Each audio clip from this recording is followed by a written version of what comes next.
ಅಡ್ಡ ಮತದಾನದ ಷಡ್ಯಂತ್ರದ ಬಗ್ಗೆ ಎಚ್ ಕೆ ಸುರೇಶ್ ಮಾತಾಡಿದ್ದಾರೆ. ಎತ್ತಿನಹೊಳೆ ಯೋಜನೆಗೆ ಅನುದಾನ ಕೇಳಿದ್ದೇ ತಪ್ಪಾಯ್ತಾ ಅಂತ ಪ್ರಶ್ನೆ ಮಾಡಿದ್ದಾರೆ. ನ್ಯೂಸ್ 18 ಜೊತೆ ಶಾಸಕ ಎಚ್ ಕೆ ಸುರೇಶ್ ಮಾತಾಡಿರೋದು ಎತ್ತಿನಹೊಳೆ ಯೋಜನೆಗೆ ಅನುದಾನವನ್ನ ಕೇಳಿದ್ದೇ ತಪ್ಪಾಯ್ತಾ ಅಂತ ಹೇಳಿದ್ದಾರೆ. ಎತ್ತಿನಹೊಳೆ ಅನುದಾನಕ್ಕಾಗಿ ಡಿ ಕೆ ಶಿವಕುಮಾರ್ ಅವರನ್ನ ಭೇಟಿಯಾಗಿದೆ.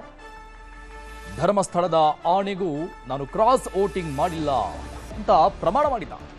ನ್ಯೂಸ್ 18ಗೆ ಶಾಸಕ ಎಚ್ ಕೆ ಸುರೇಶ್ ಅವರ ಹೇಳಿಕೆ. ದೇವರ ಮೇಲೆ ಪ್ರಮಾಣ ಮಾಡಿ ಹೇಳಿದ್ದಾರೆ, ನಾನು ಕ್ರಾಸ್ ವೋಟಿಂಗ್ ಮಾಡಿಲ್ಲ ಅಂತ. ನಮ್ಮ ಪ್ರತಿನಿಧಿ ಕಾರ್ತಿಕ್ ಎಚ್ ಕೆ ಸುರೇಶ್ ಅವರನ್ನು ಮಾತನಾಡಿಸಿದ್ದಾರೆ, ನೋಡೋಣ.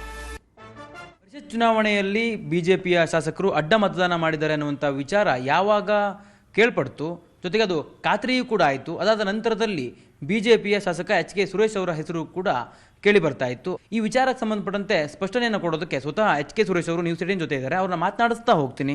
ಸರ್, ಮೊದಲನೇದಾಗಿ ಡೈರೆಕ್ಟಾಗಿ ಕೇಳ್ತೀನಿ, ಈ ಒಂದು ಅಡ್ಡ ಮತದಾನ ಪ್ರಕ್ರಿಯೆ ಆಗಿದೆ, ಬಿಜೆಪಿಯ ಶಾಸಕರೇ ಅಡ್ಡ ಮತದಾನ ಮಾಡಿದ್ದಾರೆ ಅನ್ನುವಂಥ ಒಂದು ವಿಚಾರ ಪ್ರಸ್ತಾಪ ಆದ ನಂತರದಲ್ಲಿ ತಮ್ಮ ಹೆಸರೇ ಮುನ್ನೆಲೆಗೆ ಬಂತು. ಯಾಕೆ ತಮ್ಮ ಹೆಸರು ಬಂತು ಅಂತ? ನಮಗೆ ಭಗವಂತ ಸದೃಢವಾಗಿ ಎಲ್ಲದನ್ನೂ ಯಶಸ್ಸನ್ನು ಕೊಟ್ಟಿದ್ದಾನೆ.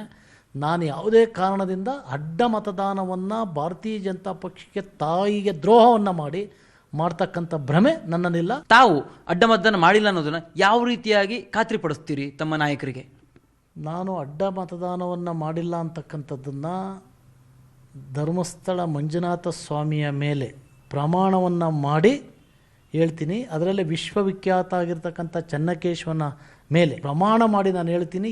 ಎಲ್ಲಿಗೆ ಕರೆದ್ರೂ ಸಹ ನಾನು ಬಂದು ಪ್ರಮಾಣ ಮಾಡಲಿಕ್ಕೆ ರೆಡಿ ಇದ್ದೀನಿ. ನನಗೆ ವಿಶ್ವಾಸ ಇದೆ, ನಾನು ಯಾವುದೇ ಕಾರಣದಿಂದ ತಾಯಿಗೆ ದ್ರೋಹ ಮಾಡೋದು ಒಂದೇ, ಪಕ್ಷಕ್ಕೆ ದ್ರೋಹ ಮಾಡೋದು ಒಂದೇ, ಆ ಕೆಲಸವನ್ನು ನಾನು ಮಾಡಿಲ್ಲ.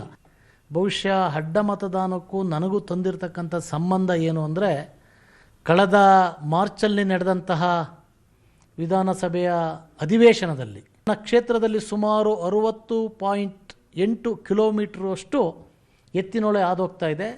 ಅಲ್ಲಿಯ ಗ್ರಾಮಗಳಲ್ಲಿ ದುಸ್ಥಿತಿನಲ್ಲಿ ರಸ್ತೆಗಳು ಇನ್ನೊಂದು ಮತ್ತೊಂದು ಹದಗೆಟ್ಟಿದೆ. ಆ ಪ್ರಶ್ನೆಯನ್ನು ಹಾಕಿ ನಾನು ಅವರಿಗೆ ಮನವರಿಕೆಯನ್ನು ಮಾಡಿದ್ದೆ. ನಿಮಗೆ ಅನುದಾನವನ್ನು ಕೇಳ್ತಾ ಇದ್ದೀನಿ, ಕಳೆದ 3 ವರ್ಷದಿಂದ ತಾವು ಅನುದಾನವನ್ನು ಕೊಡ್ತಾ ಇಲ್ಲ, 50 ಕೋಟಿ ಅನುದಾನವನ್ನು ಕೊಡಬೇಕು ಅಂತಕ್ಕಂಥದ್ದನ್ನು ಅವರು ಮುಂದಿನ ದಿವಸಗಳಲ್ಲಿ ಅನುದಾನವನ್ನು ಕೊಡ್ತೀನಿ ಅಂತಕ್ಕಂಥ ವಿಶ್ವಾಸವನ್ನು ವ್ಯಕ್ತಪಡಿಸಿದರು. ಭಾವಿ ಮುಖ್ಯಮಂತ್ರಿಗಳು ಅಂತಕ್ಕಂಥ ಹೇಳಿದ ಪದ ಅದನ್ನು ತದ್ವಿರುದ್ಧವಾಗಿ ತಿಳ್ಕೊಂಡು ಬಹುಶಃ ಆ ಸಂಭಾಷಣೆ ಮಾಡಿದ್ದು ಇವತ್ತು ಇದಕ್ಕೆ ಎಲ್ಲೋ ಒಂದು ಕಡೆ ಪೂರಕವಾದಂತಹ ಒಂದು ಶಕ್ತಿಯನ್ನು ಕೊಡ್ತಾ ಇದೆ. ಆ ಆಧಾರದ ಮೇಲೆ ಈ ರೀತಿ ಇದನ್ನು ನಮ್ಮವರು ಇರ್ಬೋದು, ಬೇರೆಯವರು ಇರ್ಬೋದು, ಒಲ್ಲದ ಗಂಡ ಮೊಸರಲ್ಲಿ ಕಲ್ಲುಡುಕ್ತಾ ಅನ್ನಂಗೆ ಈ ಕೆಲಸವನ್ನು ದುಷ್ಟಶಕ್ತಿಗಳು ಮಾಡ್ತಾ ಇದ್ದಾರೆ. ಇದಿಷ್ಟು ಶಾಸಕರಾಗಿರುವ ಎಚ್ ಕೆ ಸುರೇಶ್ ಅವರು ಹೇಳ್ತಾ ಇರುವಂಥದ್ದು. ಕ್ಯಾಮ್ರಾ ಪರ್ಸನ್ ಯೋಗೇಶ್ವರ ಜೊತೆ ಕಾರ್ತಿಕ್, ನ್ಯೂಸ್ 18 ಕನ್ನಡ, ಬೆಂಗಳೂರು.